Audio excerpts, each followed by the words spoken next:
Magandang hapon sa inyong lahat. Welcome to another season of MPL Recall. Ako nga pala si Leo.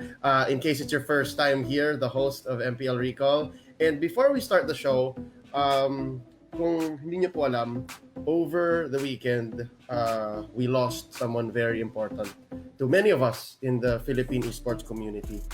And para po sa hindi nakakaalam, pumanaw na po si Aldrin Duno Pangan, and for those who don't know, he's a very influential figure in the realm of Philippine esports shoutcasting, and he's a close friend of many of us, and ang laki po nang naitulong niya sa amin.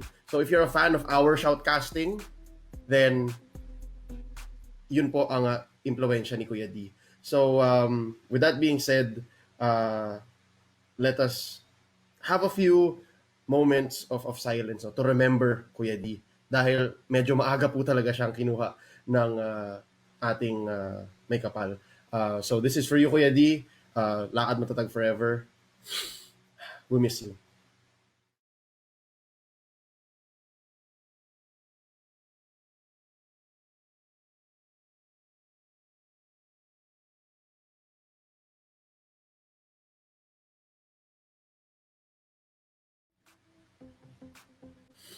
And we're back, ladies and gentlemen. All emotions aside, love you, Kuya D. Let's get back to business, all right? This is again the second season of MPL Recall, and it is a great honor that I come back at your service. Ako nga po pala si Leo, and today we have a special group of guests, and I would like to introduce you to our very own Sona and Brigida. Sila ang ating mga kasama sa ating first episode of the second season. What's up, Sona? How you doing? All is good here. All is good here. It's really nice to be here. Kaya sobrang salamat for the opportunity. And yes, I can't wait to talk about the MPL. And of course, si Brigida nandito rin. By the way, they're both finalists at the MPL Caster Search 2021. Brigida, how you doing? Ako, Coach, grabe. Yung last week kasi, first week pa lang yun ng regular season, pero grabe na agad yung mga nagsilabasan. So I'm just super excited to talk about it here and share it, of course, with our viewers na sasama sa atin today. Speaking of our viewers, marami tayong mga nagbabalik, mga regulars ng MPL Recall. We have here Sir Eric Valmonte of Aces ROG. Stop it with the kalbo jokes. It's a new look.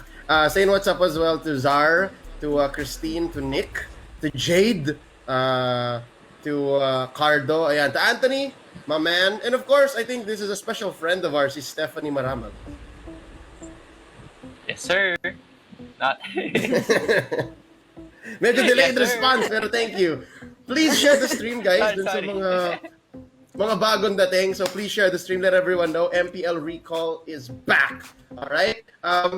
Usapan natin sa araw na ito. Here's the topic summary, the layout of today's show. We are going to be talking about surprises of the week. Sabi nga ni Brida kanina, no? Medyo first week pa lang pero mabigat na ang dating ng ating mga teams. And of course, the elephant in the room, Bren and Omega, obviously having a hard time in Season 8. And of course, ang paborito ng lahat, ang guest coin. Pasensya na, dahil wala pa tayong power ranking. I think, based on the number of matches that we had this week, parang kulang pa eh. Kulang pa yung data para magkaroon tayo ng actual power ranking. You know what? Let me ask you. Sona, kaya mo na bang gumawa ng power rankings? Pero masyado pang maaga eh. Pero feeling ko naman kaya. Kaso nakukulangan ako dun sa ibang teams. Kasi merong iba na isa pa lang yung beses na naglaro sila, like RSG. Yung iba naman nakakatatlo na, like Echo. So we're still waiting for them. You know what I mean? Yeah. Ikaw, Brig, power ranking or you wanna wait? I wanna wait, Coach. Grabe, I feel like there's so much yet we have to see. Kasi 3 days, and even as Sona said, like may ibang teams isang series pa lang. I don't think that's enough para makita natin just how much sila nakapag-prepare during the off-season. And to create power rankings this early. Talagang parang hindi pa magiging equal yung basehan. So, I wanna wait talaga, Ouch. Alright, well wait, maybe week 2. Guys, I think that is fair to say na by week 2 meron tayong power rankings. Let's go on ahead and check out the recap. Ano nga ang naganap sa first week ng Philippines Season 8? We had 8 matches. Marami na rin. Pero unahin natin ang week 1, day 1. Brigida, kwento mo kami what happened in the first day of MPL Season 8. Okay, guys. Okay. Looking at this, no? Grabe yung first opening match natin for this season, the new El Clasico 2.0. O diba? New El Clasico na 2.0 pa. Kasi grabe naman talaga, it's Echo and Onyx. And we all know the history between these two teams. And of course, Onyx, we all know na all-star lineup yan eh. I don't think that they even failed us with their performance dito sa series na to. They clearly showed us just how much they were able to prepare, and they just really showed us what they're made of. Talagang yung Kyrie jungle na talagang comfort hero, comfort role niya, it really just showed us so much. And aside from that, this is just the first lineup pa lang, mind you, talaga na nilabas ng Onyx dito. Meron pa silang ibang lineup na pinakita sa atin, and I'm looking so much forward to how else are they going to perform in this season. And aside from that, yung second match natin, yung MPL Season 7 champions, agad na balagbag talaga, and they just never failed to show us new surprises kahit first week pa lang. They even showed us that Kimi jungler, yung kanilang bagong version ng Aldous jungler as well, and I just know that they are definitely going to show us more. Pero just the same, TNC gave us a promising performance as well. I guess it was just talagang nakakabigla din naman na first match into the MPL, you're against the defending champions agad, but nonetheless, I know. And actually, in the next few days, they showed that grabe, TNC as well is another team we should all be looking out for in the MPL Season 8. Grabe, tignan mo naman. Blacklist talagang halos yung ikot-ikot gawin na lang nila kahit first week pa lang gawin na nila yung ikot-ikot nila. May tanong ako sa'yo, Brigida. Pasintabi dito sa aking tuwalya. Alright? Bagong ligo. Proof na naliligo ako, guys. Alright, may tanong ako sa'yo, Sona. Maganda yung na-bring up ni Brigida yung nakapag-flex ng Kimi, yung TNC, tapos old school ube yun Old school ube yun na may Aldous, yung Blacklist. Did TNC yung TNC ba nag-experiment sa maling team? Kasi nakita mo yun, nag-play sila ng Barats or Barats, and then ginawa mo pa siya against Blacklist. Para sa akin, that feels like an experiment on the wrong timing. Somewhat may ganun Kasi kung tutuusin, during that game, they also picked the Rafaela, which is a pick for Oh My Venus na palagi niyang ginagamit all throughout the Ube strat. So, they kind of tried to tweak kung ano ba yung pwede na ma-form doon sa Ube strat na yun. Pero still, yeah, I think it was a little bit of a reach considering that they were trying to use the same old recipe with the creators themselves. So, you know what I mean? It's good that they tried, but I guess they should have tried on other teams that weren't really familiar with the whole thing. Actually, nakausap ko siya. Yun nasabi niya, parang yung game to down nila against Blacklist, parang may tinatry nga sila, hindi lang nila I guess it's fair to say na maayos pa nila yan. Let's take a look at day 2 of week 1. So ano nga bang naganap to? This is 3 series. It was a jam-packed Saturday night. What happened day 2? It really was a jam-packed Saturday night. As again, umpisa na naman ito with Onyx and Omega. This is actually the first game of Omega back.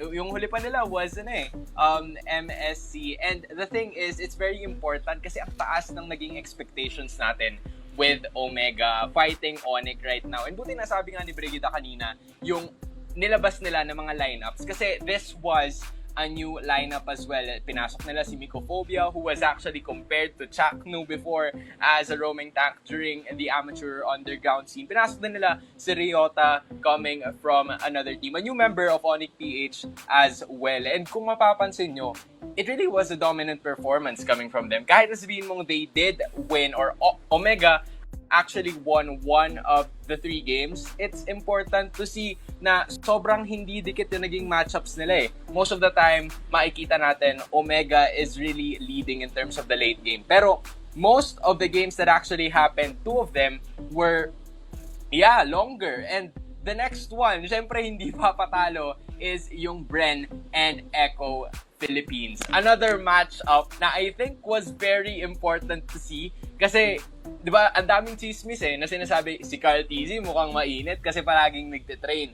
Pero we shouldn't count out the fact that Echo is already doing the same. Mainit sila coming from their loss in the previous match against Onyx, and they really want to back it up with the rest of the wits and game that they have right now. So, grabe, yung parang nag 180-degree turn sila and they made sure that they would win the rest of the series. And of course, last but not the least is again another good series with Blacklist and Next Play Evos. Next Play, inaabangan natin to because of the addition with Coach Zico and Coach Midnight to the team. Alam mo yon, ang dami kong naririnig na palagi na nadadagdagan sila ng sistema. Pero how would the system work with a structured system like Blacklist? You know, it's good kasi nakikita natin kung ano yung mas maaabot pa nila, and they're only starting. So it's good for them to be able to try out new things and masimulan pa kagad with the defending champions, that is Blacklist. Pero at the same time,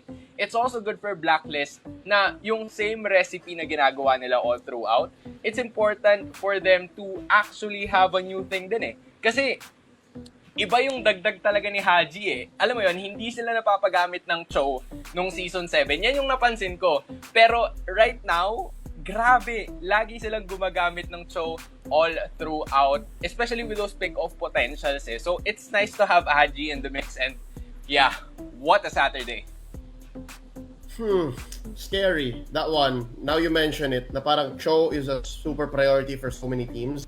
And wait lang. Posibleng hindi lang ako yung inatake sa puso nung nag 1-1 Next Play Evos at saka Blacklist International. All right? It's such a huge achievement na napadugo mo yung undefeated nung regular season 7. Almost undefeated. 13-1. Whatever. Brigida, my question for you, do you think Blacklist natakot nung naka-1 yung Next Play Evos? Kasi iba yun eh. That's crazy. Tinuon nila yung TNC, pero yung Next Play Evos naka-isa. Di ba? Hindi pa yun, was that scary for you? Actually, kahit ako, grabe, sobrang na-shock ako doon na, oh my gosh, 1-1 ng score. Like, who would expect, di ba? Like, I was even scrolling Facebook. I think even Coach Bonchan was posting about, bakit ganon?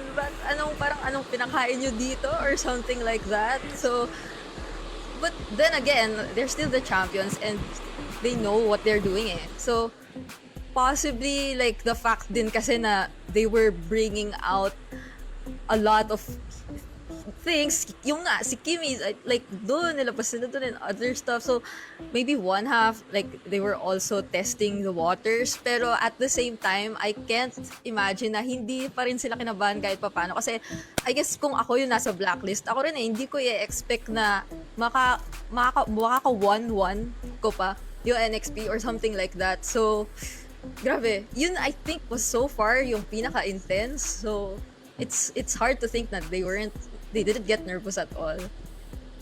Yeah, sulit yun yung last match natin ng day 2. But let's go into day 3, no? The very last broadcast day of MPL Philippines Season 8 Week 1. We started with a debut here. RSGPH going up against Bren Esports. Brigida, kwento mo naman.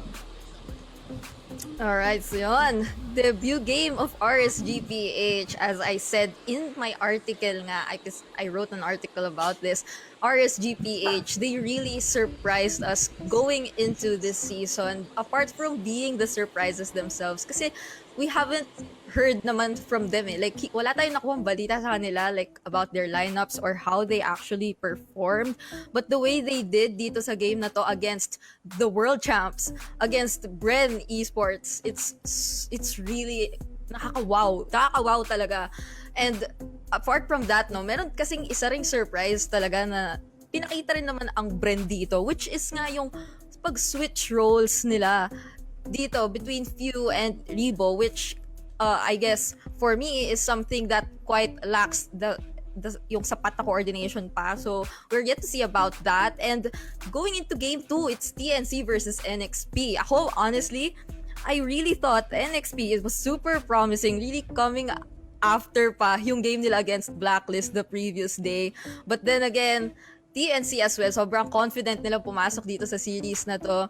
And eventually, NXP, they just found themselves at the mercy of TNC's aggression, starting from 3 Martizi talaga on the lap during the first game of the series. What's actually funny was, I think, yung aggression ni 3 sobrang, contagious eh. The fact na, to the point na pati si Light, sobrang nahawaan, tas talon ng talon, grabe yung co-friend ni Light, lalo na the second game. And of course, our last game, Omega and Echo. Ito yung naging closing game natin for week 1. And all I could say is Echo really, like, sobrang consistent ng performance nila even after or kahit lalo na third game nila to, so I could really say na they were really performing consistently. And Omega, they are yet to bounce back, but still, di ba, they're still the Southeast Asia Kings, so we're yet to see about that. Talagang who knows, di ba, in the coming weeks we're yet to see. We'll go back.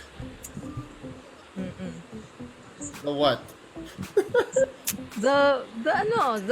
the old Omega talaga na Okay.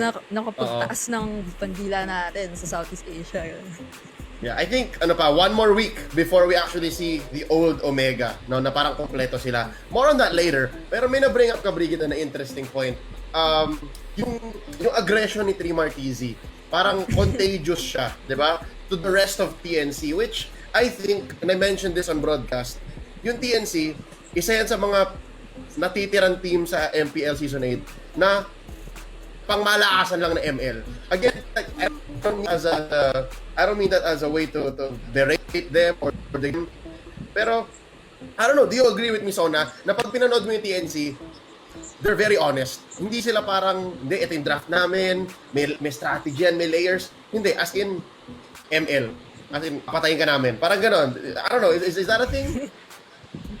I think it is. Kasi, yun yung nakikita natin sa laro nila eh. Kumbaga, pag-angas talaga. Alam mo yun, makikita mo yun sa the way they play, the picks they choose, diba? Light, most especially, my goodness, yung kopra niya nung the whole series, no game 3, it was absolutely amazing, making sure that he was setting the right amount of plays, and it was simply contagious. 3 Martizi's aggression, especially pag gamit niya yung Pakito, nako, parang pag Pakito, ilista mo na yung laro eh. Kasi sobrang hirap talaga para sa core ng kahit sino pa mang opponent when you're facing an XP laner like 3 Martizi.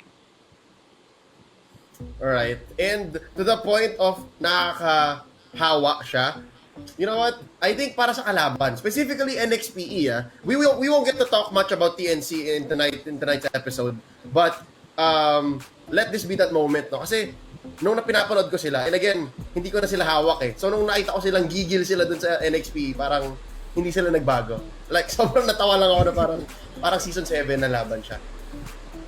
Right? And we miss that. Sometimes gusto natin ng ganong ML eh, na parang mabilisan lang, talagang bakbakan.